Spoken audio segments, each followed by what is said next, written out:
Hey, I am an up and coming scooper. Well, welcome. Thanks for all your tips you help every day. Thank you for watching my videos.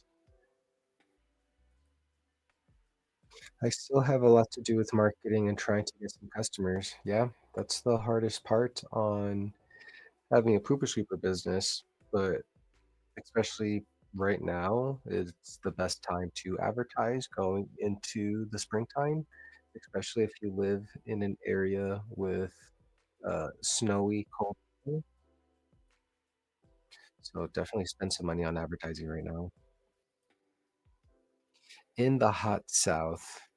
Right now, it's still probably going to be the best time out of the whole year for you. Like I've talked to a lot of scoopers in Arizona, New Mexico, and they do see an uptick in customers around January, February, March, and then sometimes in the super hot 120-degree weather because no one wants to scoop in that kind of weather. Louisiana, it will be hot soon. 85 today. That's crazy. It I'm in Utah and it was 65 earlier this week. And that was just beginning February. Super hot. It barely snowed this year. Makes sense to really focus the marketing because they will not wanting to be out there. That's ideally your target audience, dog owners who have enough disposable income to pay for a service to take care of the messy work in their yard. And a lot of people out there don't want to ever deal with poop. And that's why there's a a really great market growing. Do you ever run into customers with super aggressive dogs? Sometimes. We try very hard to have proactive communication with all of our customers. We send them an on the way message 30 to 60 minutes before we arrive, and they get a notification the day before reminding them that their appointment is coming tomorrow. And they also get an automated text message at 8 in the morning. And if we get to a house with a really aggressive dog, we don't enter in that yard and we knock on the door, we call the customer, and we text them, and if the dog can't be put inside, then we just skip them. I plan on using Jopper that I saw you do. And can you use forms? Did I see that correctly? You can use stuff called job forms, and it's essentially a form that you put on each visit. So I'm just pulling up Jobber right now. So this is a form that we have on all of our visits. So when you complete a visit, it gives you this option. Was the service completed? Choose an option. Yes, full service was completed. Unable to complete due to dog showing signs of aggression. Unable to complete due to grass weeds being too tall or covered in leaves. Unable to complete due to a locked gate. And then gate status, because our customers want to know if their gates are secured. So gate status, gate closed with latch secured, gate closed with latch secured and locked, or not applicable, because some of our customers, they don't have any gates. And then sanitize boost equipments, waste hauled away, and then notes regarding today's visit. So we can put additional notes in case the dog has diarrhea or if we ran into a problem during the visit. So that's the form that we use. Hey, you're the one who joined me for a late night live stream. No one else is here, so I'm gonna give you all the secrets. Is Jabber the only app I should really need, or is there something more I need, you think? If you're just starting out, you really want a CRM, so Jobber is awesome. If you want to try out Jobber, poopscoopsfornews.com/Jobber, get my ambassador discount. I guess it just depends on what you're trying to do with your business. Like if you're onboarding other people, what kind of communication tools are you using? So there's crosstalk with everyone, like Slack or WhatsApp. I have QuickBooks, and that helps with the accounting portion because Jobber is just a CRM, a customer relationship management tool, but it's not your profit and loss statements and all the stuff that you need from an accounting perspective. So QuickBooks, I guess most of the money they should really be spending money on advertising. Google and Facebook are the two most popular areas to be advertising right now. So that's what I would focus on. Oh, yes, I see. Okay, gosh, you know so much. I've been watching you and Crooping, pooping, scooping, learning everything. I started my business in December of 2020. I've just been documenting my journey online on YouTube, just sharing as much as I know with everyone. There's enough poop in the world for everyone. You're so right. Okay, I'm gonna go work on Jabra. Will use your link. Thank you so much. Hope I catch you again. Thank you kindly. You're welcome. Thanks for using the link. I sincerely appreciate you. And thanks for keeping me company while I work on this video and struggle because my laptop can't live stream while I'm video editing.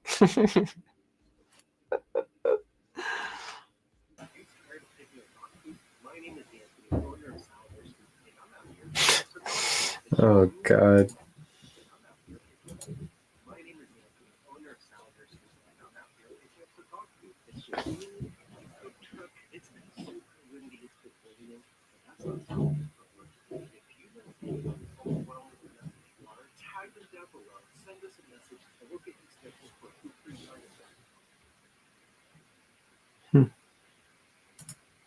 It's pretty good. That was pretty good. I have to fix the logo shaking like crazy though. Are you live? I sure am live. I've been live streaming for an hour. Just editing one video. Actually editing this video. I'm about to share. Awesome, just heard you. I want to start the poop scoop business. It's the best time to start. You gotta start. What are you waiting for? There's hundreds of new scooping businesses out there, and there's just going to be even more competition. What are you waiting for? What vehicle did you have when you started? I have a Hyundai Elantra and I want to start. I had a Mazda CX-5. It's just a mid-size SUV, and my wife, she used a Volkswagen Jetta, which is super small but has a pretty decent trunk size, and we haul the waste away, so we have a large plastic bin with a lid, and we double bag the waste and we just put the lid on it, and it helps minimize the smell. If you haul the waste, did you take it to the landfill every day? We use our own dumpsters. We had to get a second trash can from the city, so we have two trash cans. You can take it to the landfill, you can rent out a dumpster. There's a lot of options. I want to start but not haul the waste. I'm thinking of only getting customers that are willing to let me leave the waste in their bin. There are a lot of scoopers out there that are doing that, not hauling the waste away. It's just hard to compete with it's just hard to compete against other businesses that are hauling it away, because you can do lower prices if you're not hauling it away. But some customers just hate the fact that their trash can is smelling like shit. So you will lose some customers if you don't haul it away. But then there are some customers who don't care. So you should be okay if you don't want to do that. With double bagging and hauling, do you still smell the waste? If you use a large plastic storage bin with a lid, it really, really helps minimize the smell. And if you're double bagging it, it helps a lot too. But mostly it's the large plastic container with the lid that's going to be a game changer. It was for me. Man, you are awesome. Thank you for the interest in being open. Of course, there's there's enough poop for everyone, and I'm happy to help. What's the point of having a scarcity mindset? What's the point of being afraid of competition? Competition forces all of us to get better. It's super scary, but the more people that are scooping, the more mainstream this is going to get, and the more accepted it will be. That's just the reality. I live in a condo complex and we have a pooper super who services our area. I spoke with him and he said, "Wish you luck, but not too much." That kind of lit a fire for me. Oh, that person's afraid of you. He's like, "Oh shit, I just inspired my competition." Is this Facebook ads? Is this Facebook ads? I search and I see pooper scoopers here charge below 100 per month for one dog weekly. Should I try to match them or charge a higher price and give better service? There's no strategic advantage being the second lowest price person in your city, but there is all of the advantages being the most expensive. If you want to be the cheapest person, like that's essentially being the Walmart in your area, and unless you have a lot of money to spend a lot of money and have your service is super low, there's no reason to price match your competitors. You should always be the highest person in your city, in your area, because that allows you to have more money to spend on advertising, have more money for better equipment for you to pay your technicians once you grow and you're at scale. Most scoopers that I see that are struggling, their prices are super low and they wonder why they struggle to have technicians, or they wonder why they can't invest in technology or in marketing. Most of the problems people have in business is 100% because their prices are too low. And if you just raise your prices by 5-10% each year, your business will do very well in the long run. Do you match price or give better service? I have the highest prices in my state, and I try to give the best service possible. Everyone is going to say they have the best service or they're the number one in the number two industry. That doesn't really matter. No one is going to say I'm the second best person in my area. So I just let actions speak, and I try to provide the best service as I can, and I charge what I know I'm worth, and that means I charge the highest prices. I love what you were saying. There's something definitely charging higher and people paying. It speaks volumes. People decide what value means to themselves. So you might as well charge what you want because no one else is going to fight for you. And what's the point of being super cheap if you're going to be compared to everyone else? I'd rather people think, oh wow, they're really expensive. That makes you completely different than everyone else who's charging the same amount or charging $1 less. The person who services a condo had no branding on the truck or his shirt. I was thinking this is a competition, really. That's the reality of a lot of businesses right now. Think about how low the bar is for most competitors, especially right now with so many people just jumping in thinking scooping is a get rich quick scheme. um, you can do a lot with your own branding, right? I'm wearing my branding right now. I'm always representing my company. I actually had a person come up to me earlier today because of my truck. I was scooping one of my customers' houses, and her neighbor came outside and said she's been seeing my ads all over Facebook, and she asked for prices. I gave her prices, and then she told me that she will get in contact with me. It goes a long way being presentable, on brand, and just showing up differently. How effective are flyers? I believe flyers are just another form of media. So I think flyers can be effective if you're doing like a trade show or where there's a lot of foot traffic to give out as many flyers as possible to people. If you're just handing them out to strangers, that's like throwing a dart to a big dartboard and just trying to see what sticks. Anything can work if you're advertising it and putting it in front of the correct type of person that consumes that media. So if you're using flyers, think about who are the people that use flyers that will read a flyer. Older people, older demographics, people who are still reading a newspaper. So where do those types of people congregate? Gonna start soon, but man, gonna have to bootstrap it. Don't have funds for marketing, ads, etc. But I'm going to spend on branding, vehicle wrap, etc.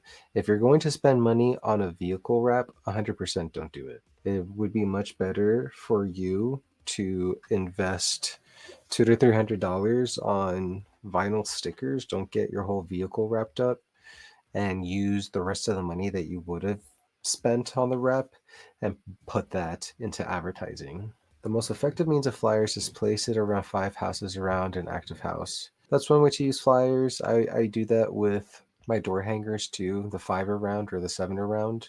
My wife, she's been training one of our newest technician because we hired someone about a week and a half ago to help us for with Spring Rush, and I'm still in the process of hiring more people. I've been doing so many interviews. but she's doing really well scooping. So my wife, she's going to start putting our door hangers around the houses while the new girl is scooping. And we're going to try to maximize our route density.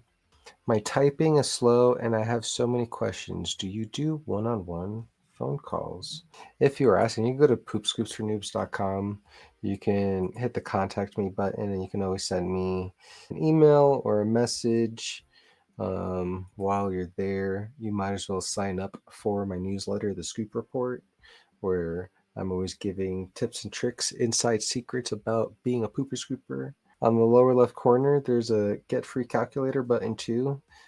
That's a calculator, a spreadsheet that I made that's super helpful to show how to do pricing by bag, pricing by time, and also breaking down weekly prices if you're using post-pay or prepay. So that's super helpful. But if you want to do like some one-on-one coaching, then you can definitely hit me up for some one-on-one coaching. I've done a lot of coaching calls with a bunch of scoopers. I got a bunch of reviews on my 2-hour coaching. We can dive deep into like your specific questions, your specific problems, and come up with an action plan for you to just crush it. So you can ask me whatever questions you want. You can hit me up on Facebook or Instagram, or send me a message through like the contact form. But if you want some one-on-one coaching, then definitely hit me up for one-on-one coaching. There are multiple pooper scooper companies in my area. Funny thing, I have never seen one single car out there. There's a shit ton of scoopers starting. I didn't have any decals on my vehicle for 4 years, for a really long time. I recently just got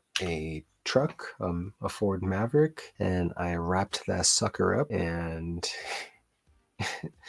it's looking fresh. I love my truck. It looks so good.